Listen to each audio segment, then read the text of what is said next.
So after we just talked about what oxidation and reduction means, now we're on to the next section, which is about glycolysis. And so glycolysis is the first step of cellular respiration, and so we're starting off with glucose. Glucose is what we start cellular respiration with. It's the first product from photosynthesis, and so it goes straight into cellular respiration. And the first step is glycolysis.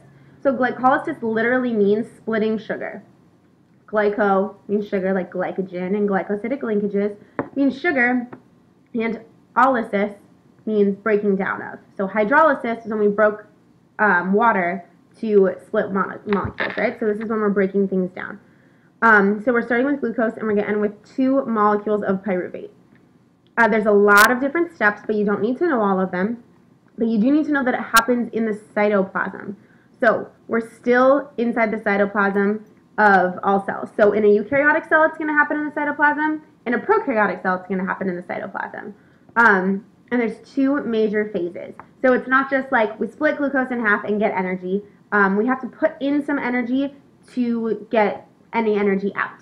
So there's the energy investment phase where we actually put in ATP, but then there's the energy payoff phase where we get more energy out than we put in. So it's actually, we're coming out with more energy at the end.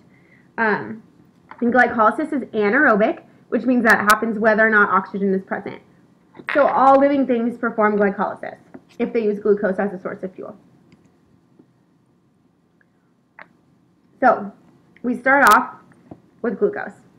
We're going to put in 2 ATP because we need to put in some energy to get this to happen, and then when we come out, we're going to get 4 ATP and 2 NADH. So there's a lot of steps, but basically the main thing that you need to know is that we put in glucose.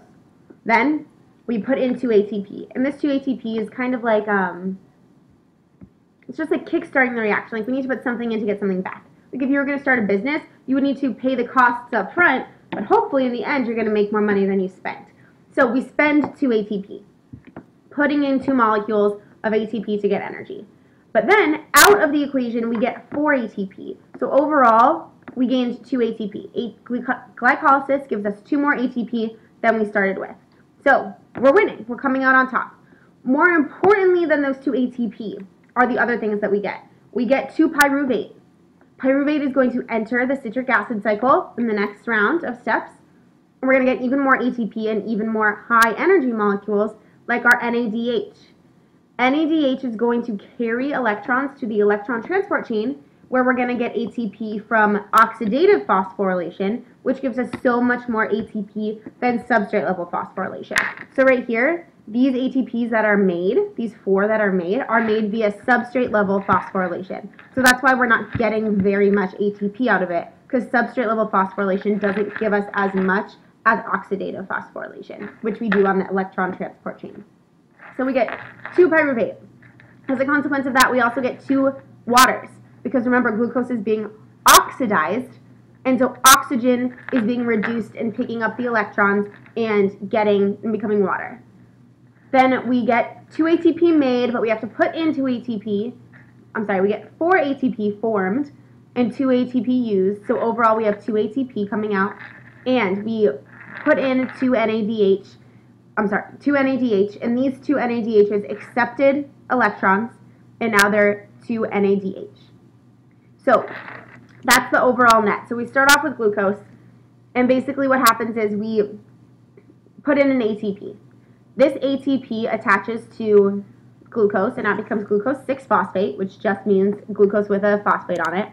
This is very unstable, so it quickly becomes fructose 6-phosphate. We put in 1 more ATP, and now we're fructose 1,6-bisphosphate, which means a fructose molecule, which is a monomer of a sugar, with 2 phosphates on it. Okay? Then this molecule is so unstable that it instantly snaps into 2 different molecules. So we have 6 carbons, 6 carbons, 6 carbons, 6 carbons. Now we have 2 molecules that each have 3 carbons. So we still have 6 carbons. We haven't lost any carbons yet. It's really important that you account for your carbons. Okay? So we started off with 6 in 1 molecule. Now we have 3 in 2 molecules, so we still have 6 carbons. Very important. So this is the energy investment phase. We haven't gotten anything out of it yet, right? We put in 2 ATP. So overall, right now, we're down 2 ATP. But then comes the energy payoff phase. And then, in the very first step, we get out 2 NADH. That's big. We want this NADH. Then, we get out 2 ATP via substrate level phosphorylation. And then finally, we get 2 waters right here, and then 2 more ATP. So overall, we have gained, where did it go? Back to that first slide with the picture. We've gained 2 pyruvate and 2 waters, 2 ATP, 2 NADH, and 2 H pluses. Through the energy investment phase, where we put in 2 ATP, and then in the energy payoff phase, we got 4 ATP, 2 NADH, which are going to turn in much higher energy later, and 2 pyruvate. And that's glycolysis.